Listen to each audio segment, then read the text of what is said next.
Welcome back to our channel Dad's Little Princess. நான் தான் உங்கள் பிரின்சஸ் பேசுகிறேன். ஸோ இன்றைக்கி இந்த வீடியோவில் நீங்கள் என்ன பார்க்க போகிறீங்க அப்படின்னா, பெரியப்பாவோட ரிட்டையர்மெண்ட் ஃபங்க்ஷனோட வீடியோ தான் பார்க்க போகிறீங்க. பெரியப்பா அப்படின்னா எங்கள் அம்மாவோட அக்காவோட புருஷர். ஸோ அவரோட ரிட்டையர்மெண்ட் ஃபங்க்ஷன் தான் பார்க்க போகிறீங்க. அங்கே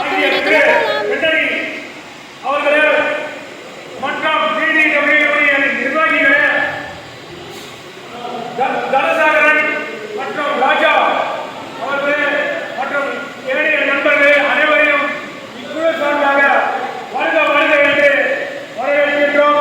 முதலாவதாக இன்று ஓய்வு பெறும் நமது நண்பர் திரு ரவி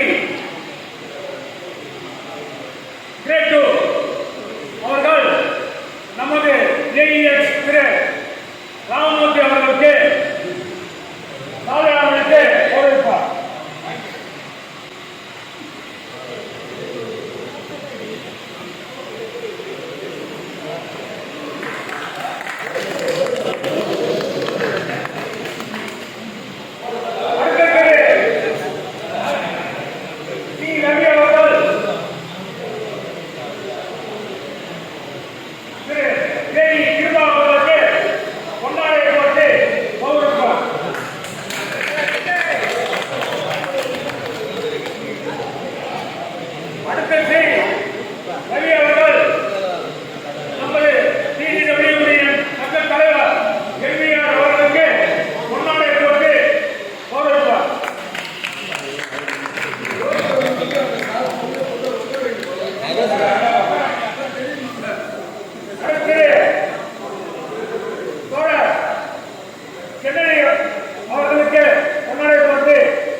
வீடியோ தான் எடுக்கிறேன், ஃபோட்டோ எடுக்கல.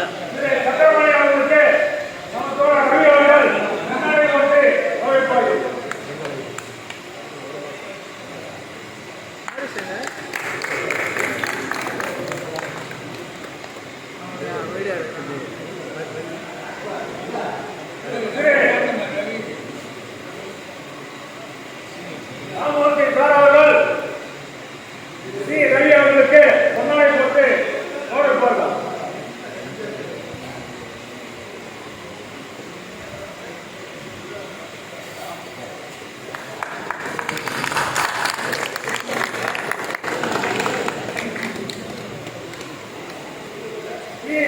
ரவி அவர்கள் அவரது துணையாருக்கு திருமதி ரவி அவர்களுக்கு பொன்னாடை போட்டு வரவேற்பார்கள்.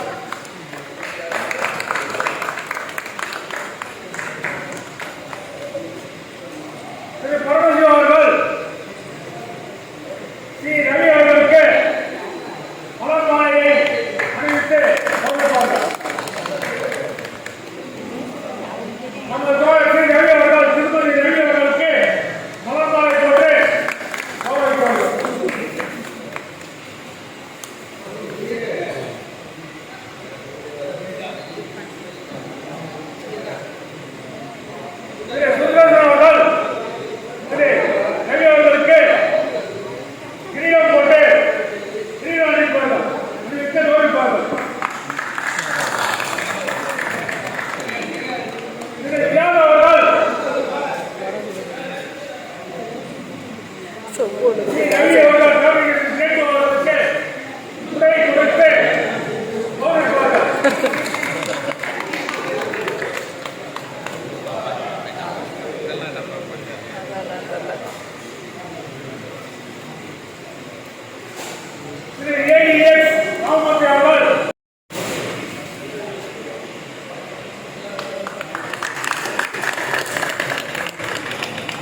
ஃபஸ்ட்டே வந்து பார்த்திங்கன்னா இந்த பொன்னாடை அப்புறம் மாலையெல்லாம் போட்டு கௌரவிக்கிறது எல்லாமே பண்ணிட்டாங்க. ஸோ அதுக்கப்புறம் தான் மீதி எல்லாம் நடந்துச்சு. சார்பாக உங்கள் அத்தனை பேருக்கும் டிரான்ஸ்போர்ட் அண்ட் டாக் சங்கத்தின் சார்பாக வணக்கத்தையும் வாழ்த்துக்களை தெரிவித்துக் கொண்டு இந்த சிறப்பான நிகழ்ச்சிக்கு வருகை தந்திருக்கின்ற அன்புக்குரிய நண்பர் ஏஎம் ஏழுமலை அவர்களை, ஏஎம் ஜோசாம் அவர்களை, திரு ராமூர்த்தி அவர்களை, திரு கன்னடி அவர்களை, ட்ரஸ்டி திரு ரவிக்குமார் அவர்களை, சிறப்பாக வர்ணனை செய்து கொண்டிருக்கின்ற பார்த்திபன் அவர்களை, திருமதி ரவி அவர்களை, ரவியுடைய குடும்பத்தார் அவர்களை, திரளாக திரண்டிருக்கின்ற தொழிலாளர் நண்பர்கள் அத்தனை பேருக்கும் மீண்டும் ஒரு முறை டிரான்ஸ்போர்ட் அண்ட் டாக் சங்கத்தின் சார்பாக பகல் வணக்கத்தை தெரிவித்துக் கொண்டு, இந்த பணி ஓய்வு என்பது காலத்தின் கட்டாயம். 60 வயது அவருக்கு பூர்த்தியாக இருக்கின்றது இந்த மாதம் 30ஆம் தேதி. ஆகவே ஓய்வு பெறுவது என்பது தவிர்க்க முடியாத விஷயம். ஆனாலும் அவருடைய ஓய்வுக்கு இவ்வளவு பேர் கூடியிருக்கிறது உள்ளபடியே மகிழ்ச்சி அளிக்கிறது. காரணம் என்னன்னா, நியூஸ்ல எல்லாரும் முடிஞ்சு போச்சு, உடஞ்சு போச்சு, யாருமே இல்லை, 10 பேரோடு இருக்க மாட்டாங்க என்ற ஒரு சூழ்நிலை ஜனத்திரளா இங்கே சேர்ந்திருக்கின்ற ஒரு கூட்டத்தை பார்த்தீங்கன்னா அது எந்த அளவுக்கு மக்கள் அனுபவித்திருக்கிறது இது மூலம் தெரிகிறது. சாதாரணமா ஒருத்தர் வர மாட்டாங்க, ஒரு ஆள் கூட்டணையோ கண்டிப்பாங்க. ஆனால் அப்படிலாம் இல்லாமல் அவர் பிரிண்டிங் ஷாப்பை ஓகே செய்து கிட்டத்தட்ட ஒரு 64 பேர் டிரான்ஸ்பர் ஆகும் போது அத்தனை பேரும் இங்கே மாற்றம் செய்யும் போது கூட எனக்கு ரவியை பத்தி தெரியாது. ஆனால் சொல்லுவாங்க அந்த ஃபேப்ரிகேட் செய்யும்போது ரொம்ப துல்லியமா அந்த டெம்ப்ளேட் சொல்லுவாங்க. அந்த டெம்ப்ளேட் எடுத்துதான் அடுத்த வேலையை செய்யணும். அந்த டெம்ப்ளேட் எடுக்கும்போது கூட ஒரு பெல்டிங் கூட இல்லாம அழகான ஒரு டெம்ப்ளேட் எடுத்தாரு. நான் ஓஎஸ் இருந்தேன், ஒரு விஷயத்துல வந்திருந்தார். அப்போ அவர் புதுக்கானம் போட்டவர்களா வேலை செஞ்சிருக்காருன்னு நினைக்கிறேன். அவங்க எலி புதுக்கானம், குரங்கு தொங்கன் பேர் வச்சிருப்பாங்க. அந்த மாதிரி புதுக்கானம் தொங்கலாம் அவரு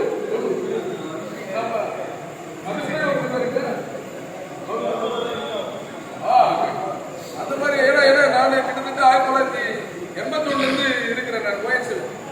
ஆகவே இந்த மாதிரி ஒரு சிறப்பான ஒரு நண்பர், அனைவரோடும் ஒரு நல்ல பழகிய நண்பர் இந்த அளவுக்கு வந்திருக்காருன்னா மீண்டும் மீண்டும் அது வந்து ஒரு பெருமைக்குரிய விஷயம்.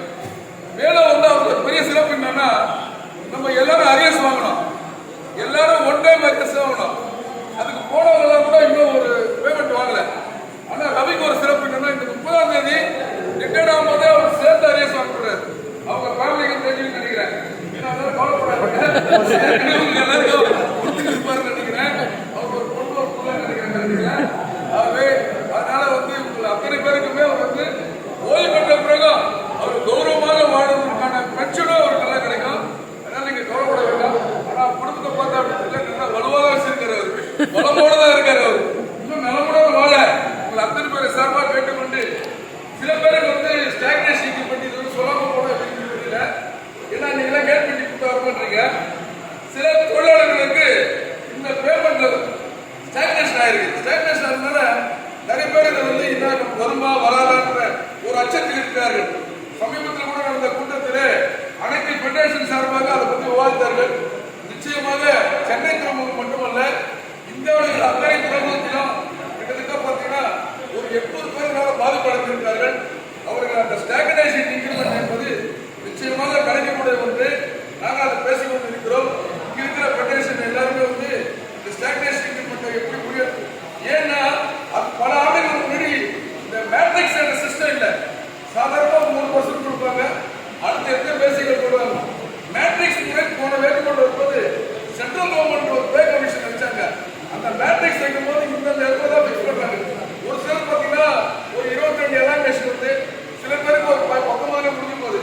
இதெல்லாம் நாங்கள் வேறு விஷயத்தில் பேசும்போது நான் அந்த கூட்டத்தில் கலந்து கொண்டிருந்த காரணத்தினால அதனால அவங்க என்ன சொன்னாங்கன்னா, இப்போதைக்கு இது காலம் கட்டாமல் அனைவருக்கும் இது கட்சிட்டு வைப்போம், அதுக்கப்புறம் இந்த ஸ்டாக்னேஷன் இன்க்ரிமெண்ட் வந்துடும், அதுக்கப்புறம் பேசிக்கிறேன். ரவிக்கு ஸ்டாக்னேஷன் நினைக்கிறேன். மற்ற தோழர்கள் யாருக்கா இருந்தீங்கன்னா நிச்சயமாக அதை வெயிட் பண்ணுங்க. உங்களுக்கான அத்தனை சலுகைகளும் இந்த ஸ்டாக்னேஷன் இன்க்ரிமெண்ட் தோழர் பாலாஜிலாம் வந்திருக்காரு சிவிலிருந்து, அவருக்கு எல்லாம் ஸ்டாக்னேஷன் வந்திருக்காருன்னு நினைக்கிறேன். ஆகவே அந்த மாதிரியான ஆக்சுவலி பெரியப்பா 28 இயர்ஸ் வந்து பார்த்திங்கன்னா ஹார்பரில் வேலை செஞ்சுருந்தார். அதனாலே ஹார்பர்லேயே இந்த ஃபங்க்ஷன் நடத்திட்டாங்க. ஸோ அவர் கூட வேலை செஞ்சவங்க மட்டும் இல்லாமல் ஆல்ரெடி ரிட்டையர்டாக இருந்தவங்க கூட வந்து இந்த ஃபங்க்ஷன் அட்டென்ட் பண்ணியிருந்தாங்க. ஃபங்க்ஷன் ரொம்ப கிராண்டாகவும் இல்லாமல் ரொம்ப லோவாகவும் இல்லாமல் மினிமலாகவே நடத்தியிருந்தாங்க.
முடிஞ்ச உடனே ஒரு வேறு லெவல் ஸ்பாட்டுக்கு போயிருந்தோம். ஹார்பருக்கு சம்மந்தப்பட்டது தான். அது என்னன்னு சொல்லி கெஸ் பண்ணி கமெண்ட் பண்ணுங்கள்.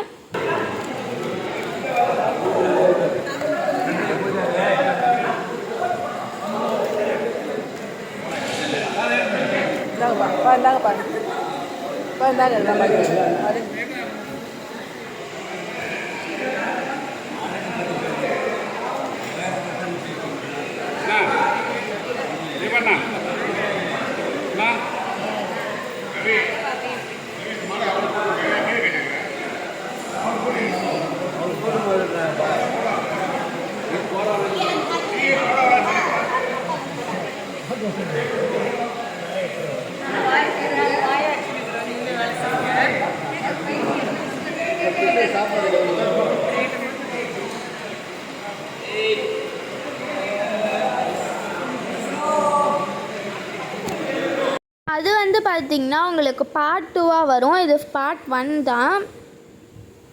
வந்து இந்த கெஸ்ட்டுக்கு எல்லாருக்குமே வந்து பார்த்திங்கன்னா லன்ச் அங்கே அரேஞ்ச் பண்ணியிருந்தாங்க. ஸோ என்னென்ன லன்ச் அங்கே அரேஞ்ச் பண்ணியிருந்தாங்க அப்படின்னு சொல்லிட்டு காமிக்கிறோம்.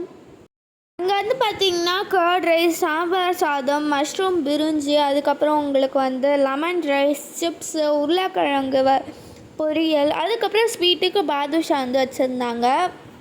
இந்த மாதிரி நிறைய வெரைட்டிஸ் வச்சுருந்தாங்க. எல்லாமே வேறு லெவலில் இருந்தது. இந்த வீடியோ அவ்வளோதான் ஃப்ரெண்ட்ஸ். இந்த வீடியோ உங்களுக்கு பிடிச்சிருந்தா லைக் பண்ணுங்கள், ஷேர் பண்ணுங்கள், கமெண்ட் பண்ணுங்கள், மறக்காமல் சப்ஸ்கிரைப் பண்ணுறங்க. பார்ட் 2க்காக வெயிட் பண்ணுங்கள்.